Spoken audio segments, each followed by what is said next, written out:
আচ্ছা, আপনি কি মনে করতে পারেন শেষ কবে আপনি কোনো কারণ ছাড়াই চুপচাপ বসেছিলেন? মোবাইল ছাড়া, স্ক্রল ছাড়া, নোটিফিকেশন ছাড়া? অস্বস্তি লাগে, তাই না? আমরা ভাবি আমরা স্বাধীন। সত্যি কি তাই? প্রতিদিন সকালে ঘুম ভাঙার আগেই আপনার হাত কি মোবাইল ফোনে যায় না? একটা রিল, তারপর আরেকটা, একটু আনন্দ, আরেকটু উত্তেজনা। এগুলো হচ্ছে ডোপামিনের ক্ষুদ্র ক্ষুদ্র ইনজেকশন। আপনি হয়তো এভাবে সুখ খুঁজছেন, কিন্তু আপনি হয়তো নিজের অজান্তেই উত্তেজনায় আসক্ত হয়ে পড়ছেন। ডোপামিন কি করছে আমাদের সাথে? ডোপামিন হলো প্রত্যাশার রসায়ন। এটা আমাদের বলে আরেকটু দেখো, আরও ভালো লাগবে। কিন্তু সমস্যা হলো, এতে আমরা যত বেশি দ্রুত আনন্দ পাই, তত কম গভীর আনন্দ অনুভব করি। একসময় বই পড়া বিরক্ত লাগে, নিঃশব্দতা অসহ্য লাগে, ধৈর্য বিলাসিতা হয়ে যায়। তখন আমরা আনন্দ চাই না, আমরা উত্তেজনার দাস হয়ে যাই।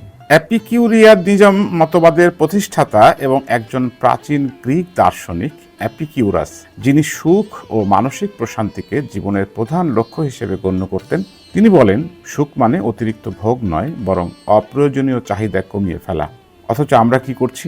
একটা ভিডিও শেষ হওয়ার আগেই পরেরটা খুঁজছি। আমরা আনন্দ উপভোগ করছি না, আমরা আনন্দকে তাড়া করছি। সোশ্যাল মিডিয়া হচ্ছে আধুনিক সামাজিক মুখোশ পরা এক কারাগার। অ্যালগরিদম আপনার মনের দুর্বলতা জানে, সে আপনার আবেগ বুঝতে পারে এবং আপনার আবেগ নিয়েই সে ব্যবসা করে।